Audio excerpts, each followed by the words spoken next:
And welcome back to the Near Sight and Far Sight podcast brought to you by the investment professionals here at Insight. My name is Peter Locke, co-founder and certified financial planner here at Insight in Boulder, Colorado. 2021, it's another big year, for a lot of individuals and families as we continue to learn more about a virus that has changed our lives in unprecedented ways. So today, Insight is joining up with Taylor White Moffett. Taylor is a mental health expert with over 30 years of experience working as a psychotherapist here in Boulder, Colorado. Our intention of getting together with this video is to help individuals and families really understand how poor finances often lead to stress and anxiety that can further negatively impact our finances and your relationships. Money problems and mental health issues are intrinsically linked. They're the two most difficult conversations to have as they require vulnerability and courage. And as a result of that, they're the two conversations that aren't being had. So Taylor and I want to share with you 3 ways that we found help clients engage with themselves and their spouses when it comes to money and mental health. We've broken them down to 3 main topics: understanding your relationship with money, organizing and reviewing where you are today, and then developing the plan moving forward. We hope you enjoy as much as I did. Hello and welcome back to the Near Sight and Far Sight podcast brought to you by the investment professionals here at Insight. My name is Peter Locke. Excuse me. Today is a very special day. We get to interview Taylor White Moffett. Taylor is a mental health expert with over 30 years of experience working as a psychotherapist. So some of you may be thinking, Peter, why, as a financial planner, are you bringing a psychotherapist into an interview? Well, some of our core values are centered around physical plus fitness, working together, and community matters. And one of the things that's really important to me is being mentally fit. So we want our clients to be fiscally, financially fit, have a great plan, feel really comfortable with where everything is.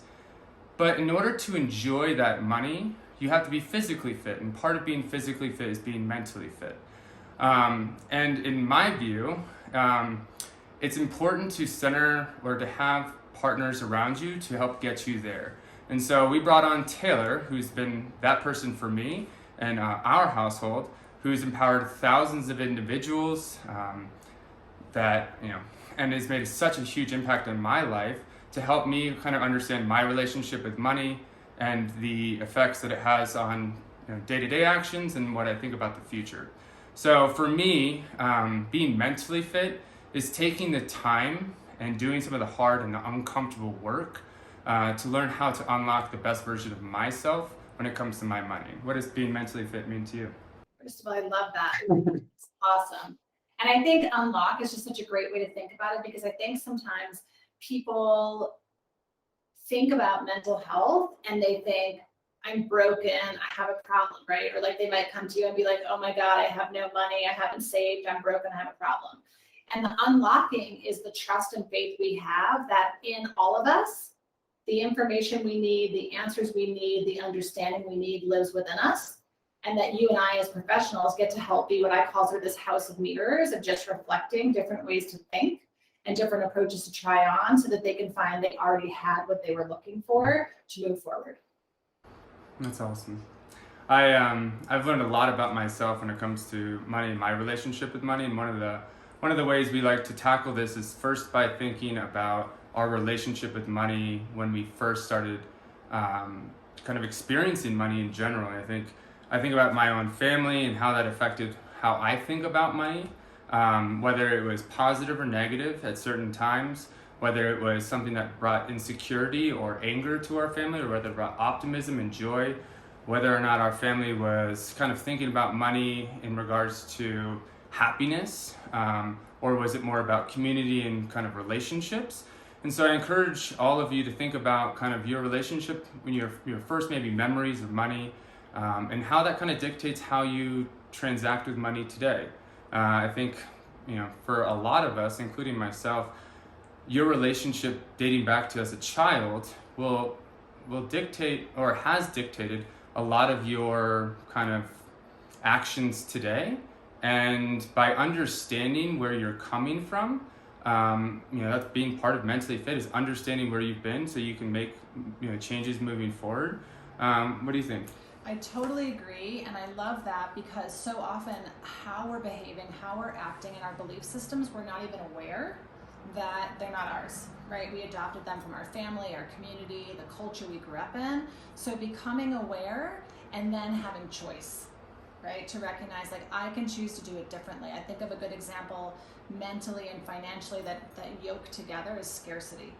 That many of us came from, let's say, middle class America, or what we used to call middle class America, but the mentality was that we came from grandparents who were Depression era kids. And so there was a lot of times where people felt emotionally, financially, that there wasn't enough, and it translated into them not feeling like enough. And if we're not even aware of that, that's going to actually have us by the neck, and it's going to guide a lot of our decisions and choices, and we're going to get into a lot of trouble. So to be aware and then to recognize you have choice feels totally in alignment. That reminds me of kind of dealing with scarcity. Is even if you have a surplus, or even if you have not enough, I think it's something that a lot of clients, when they start talking about it and realizing how it's dictating a lot of their day-to-day actions, helps them, especially when they share that with their partner. So one of the first steps today is just understanding how to kind of start this conversation. You don't have to have all the the answers, the whole plan fit out today, but I think the first best step for us is to, when clients, in my experience, they've found that when they share that with their significant others or their partners, they have a better understanding and feel more secure about knowing that their partner, feels a certain way. For example, if your partner is really scared about fluctuations in the market, or is really scared about having enough for retirement, and you don't know that, and they want to keep it something in reserve, and they want to, whatever that lump sum is, and they don't want to invest it, and they just want to, keep that as a nest egg. If you don't know that, and you're spending that, and you're, investing that, and it's fluctuating a lot, that's going to cause a lot of anxiety and kind of this subconscious tension between you and your partner. So I encourage each of you to think about that, and then share that with one another in order to just understand where each other are coming from. Awesome. And again, we're just always amazes me how naturally it yokes both the fiscal and the mental. Is over Thanksgiving, we played the Esther Pearl card game. I know you know it. I love that game. And one of the things that was really interesting to me, the question I was asked was, what did you learn about love from your family? And what was interesting was right away, it was not necessarily the love that I got, but what was missing. And the two things that popped right into my head were, I learned you have to have hard conversations and you have to show up, which goes right with what you're saying, whether you're talking about your mental health or your money. It's really important you show up, because for a lot of us, we get either super aggressive, beat ourselves down, beat ourselves up in the head, or yell at ourselves, or we just avoid and shut down. Yeah. And so the power of just showing up, putting your butt in the seat to face it yourself and then share it with someone else. And then the other is, most of us don't have skill, capacity, practice to have hard conversations. And so it's important that we practice hard conversations, because whether it's our finances, our mental health, our physical fitness, hard conversations are a part of life. And the more we practice them, the less overwhelming they become, and our life starts to feel more manageable. But a lot of life not feeling manageable is we're even afraid to have the conversation. So we wait 9 years to see the financial planner or the therapist, and by the time they come to see you or I, they have all this shame on top of the struggle. I've dealt with that when my father was, he was born in the 40s, and the way he grew up around money was very, very different from how, even just my mother, my brothers, and I grew up around money. And I blamed a lot of them for not teaching me. And, today I'm trying to rectify all those different things that they missed out on that are actually all new. And so a lot of these things that are coming up that you might be trying to help your children with, help yourself out with, are very, very new. And so that's okay just to understand where that's coming from, but to have that conversation, to get a little bit uncomfortable, and then to just kind of look internally and say, how can I support myself through this time? So step 2 is, after you figure out kind of what your relationship is with it, is to organize and to review where you're at. So where have you gotten to today? How does that look? How does that make you feel? where is everything? I think one of the things that makes people really stressed out is just the ambiguity around where are all my 401ks, my retirement accounts, my bank accounts, my insurance, my points of contact, my tax returns, my estate planning documents, my deeds to my house. If you organize all of that, you'll get a lot more comfortable with just your overall financial situation, just knowing that where everything is and how everything is organized. Then I would encourage you to talk about maybe how you would review that and what that actually looks like, sharing that with your partner. And I highly, highly encourage, even if there's one, partner in the relationship or just yourself that's like, I don't really care. You should care. This is something that really has an effect on just your day-to-day, but also your future self is, even if you don't have any idea what's happening, to sit down with your partner that might be the head of the household and to just talk about it and say, well, what is this and how does this work and what does this mean? And if something happens, who do I reach out to? And I think a lot of people just say, we separate our duties in the house and say, you do the money and I do the grocery shopping and this. And we separate these duties, and these duties, especially when it comes to finance and most things in life, it's a partnership. And you should always include your partner, regardless of where they are when it comes to knowledge, because that inclusivity is going to be so powerful for you just to understand where they're coming from and where you're trying to go. And to your point, we go back to like the hard conversations, right? Like the person who's not the money person is like, oh, I don't get it, it's too hard, and we just avoid it. And so it's another chance to have hard conversations, as well as to stay really connected and not just shut down the things that are happening. And I think the parallel here in the mental health is it's important to take a personal inventory. We need to know our superpowers, we need to know our kryptonite. They all belong, but if we're not aware that we think we have these feelings, but they have us by, again, the throat, and they're dragging around a lot of our actions and behaviors, and to become aware and to have this sense of kind of where I come from, who I am, what's going on. And then the second part, like you're saying, share that with your partner, allows just the lubrication of life to go easier. And if you avoid your finances and you avoid your mental health, you will come up against a problem, just like if you avoid anything else. What kind of problems do you see in your line of work that when people don't communicate or organize these things, what types of, if one person is the money person, the other person isn't, and they don't talk about it, what kind of problems do you see encountering later on in life in partnerships or just on their own that you could maybe start supporting each other now in order to avoid those things in the future? Yeah, well, the whole conversation we're having is about that there's like cold hard cash, but there's a million things behind it, right? And so when partners aren't sharing things about their finances, it's like not talking about your sex life. Like these are important parts of your life, and whether you want to pay attention or not, or you feel skilled or not, to say like, I value that you're the one managing it, even if I just am sort of in the know. I value that we make these choices together. And if we don't, then we start getting resentful. We start making decisions that aren't conscious or intentional.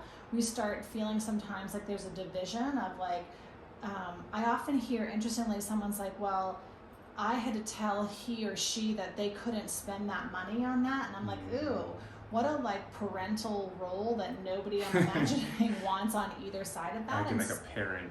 Yeah, and so I feel like the big practice becomes being grown-ups, stepping into being a grown-up, even though we often don't even feel like it. I'm 51 and I don't always feel like a grown-up, but like, can I do these grown-up things, like take care of my body, take care of my mind, take care of my finances, so that I don't then become resentful, angry, avoidant, or get myself into serious trouble of some sort.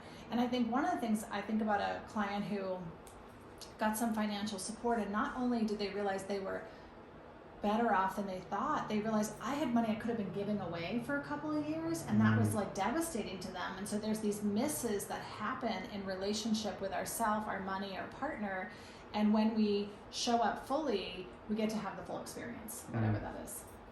So it sounds like to me, even if you don't know what's happening, just to be cognizant of what your partner is doing and valuing that, and saying, maybe I don't feel very comfortable with this, maybe we should hire someone or help someone support us through this, but I value the fact that you are doing this for the household, and this means a lot to me, and just kind of expressing that. I think a lot of the times when you're saying this, we misfire and just saying thank you and saying we value you, we love you, and just communicating the obvious might seem trivial at first, might seem uncomfortable or weird at first, but that partner sometimes needs that. And when you start having that, more communication is going to improve in all other aspects of life. And I think that's really, really fun to watch.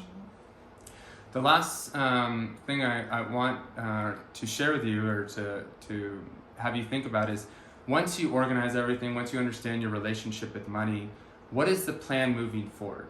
Do you understand what you need to save, the lifestyle that you want to live, what your goals are, what your fears are? When you talk about how long you want to work for, or how you want to support your kids, or how you want to support different organizations, to really share, we're going to try to save X amount of money per year for our income, and then we have our our extra money for expenses. And what type of lifestyle do you want to live? Do you want to be traveling all around? Do you want to sell everything and live out of a trailer? Do you want to move to the mountains or move to another country? I think just understanding what you're trying to do and then having the actual plan of action is really, really important. Some of the things you should be cognizant of when you think about that are Social Security planning. Inflation. $1 today does not represent $1 in 30 years. It's going to be much less. So you have to account for those types of things when you're thinking about future spending. Growth rates and withdrawal rates. Where are you going to make the money? What types of accounts should those be in? And when and where are you going to withdraw from? If there is no plan and you just plan on getting to retirement and then sitting down with someone, not to say that it's not doable, but if you understand what you're trying to accomplish, then you won't do more or less than what that is. You can just stay on your trajectory. And then what you are saying is maybe you have extra surplus where you could be giving it to your kids, or sharing it with an organization, or starting a business, to whatever it may be. You have that freedom. And if you don't know what your plan is, then the whole idea of getting to retirement might feel very overwhelming, and it might make you feel really insecure or uncomfortable. And I encourage you to dive deeper into that, to talk about that, and to express that. And if you don't know, even after all that conversation, of what to do, ask for help. I mean, and this is why that we have professionals in every industry in the world, is to ask for help from them so they can guide you to the right path. Totally. There's a point, I feel like, where people work with me where we get to like one of my favorite days, which is I turn and say, like, now what? You've got this understanding, you've got this sort of organization, you've got this way of knowing all this stuff. Now what are you going to do with it, right? And as I hear you talk about things, you even threw in a few terms. I'm like, wait, what is that? I got to circle back and ask you what those were. That's what comes up, right? Like, oh God, this is scary, this is hard, that feels insurmountable, or I don't want to face that, or I don't want to share that with my partner, I don't want to deal with that. The problem is what we resist persists. So I think what happens is you start to really get this sense of clarity, like, oh, this is what needs to happen with the money, or this is where we need to do a better job, or gosh, I have this anxiety and OCD that came from childhood. And then there's a whole lot of emotion around it. And the emotion is sort of like this intersection point, right? Where it's like, I'm going to move forward, or I'm going to like get frozen. I'm going to avoid it. I'm going to be like, you know what? Let's just deal with that next year. Yeah. And what we resist persists, and pushing anything off, usually, unless it's very intentional, is not going to help us. And so the commitment and the willingness feels really important. And to your point, thank God we have 1 million professionals on the planet to help us with our mental health blocks, our financial blocks, that none of this stuff is easy for everyone. We all have the places where it gets sticky and difficult. And so to commit to yourself first and say, it's hard and I can do it, it's hard and I can ask for help, I don't have to do it myself, feels empowering.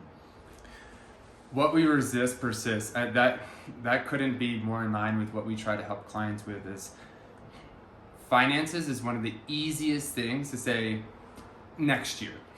Hey, next year. Like, we have so much going on. It's Thanksgiving, it's Christmas, it's the new year, it's, oh, we're traveling in summer, we're changing homes, we're doing this. It is the easiest thing to just push down, forget about, sweep under the rug. We'll deal with it next year. Maybe second in line is mental health, right? Because what we're saying is these are hard things, so our nature is, it's hard, let's resist it. Mm-hmm.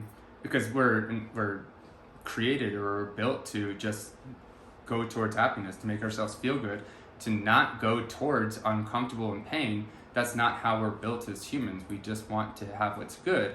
But this is what makes you good. When you're aware of these things, when you talk about these things and you work through these things, that is the most powerful thing you can do in your life.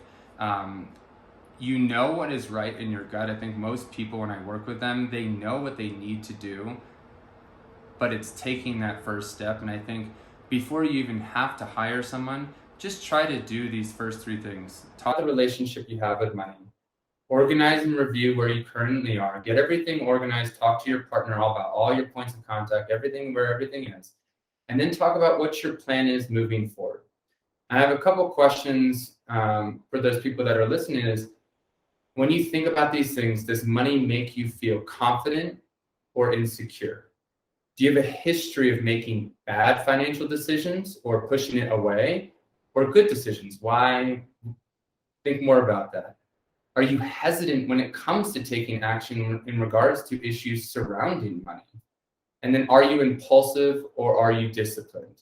When you think about these things, if you don't feel comfortable thinking about them, just thinking about them, then it might be time for you to sit down with a professional to help with that path to get you on the right trajectory. Because the more you sweep it away, the more of an issue it's going to come up, and the more it's going to have an effect on your day-to-day relationships with everyone surrounding you, at your work, with your partner, with your kids, with everything. So the more you talk about it, the more you get on the same page, the better it's going to be. And you could take all those questions and just invert money for mental health. And they'd be the exact same questions, which is why we're here. Exactly. Well, I thank you so much. I really appreciate it. Taylor White Moffett, you can find her online at Humanity Shared. Taylor White Moffett is right here in Boulder. You find her online, find her on Facebook, find her on Instagram, all the things. You can find me everywhere. Find you everywhere. We're at investmentwithinsight.com. Thank you so much for joining us, and have a wonderful rest of your day. Thanks, everybody. Thanks for having me. Of course.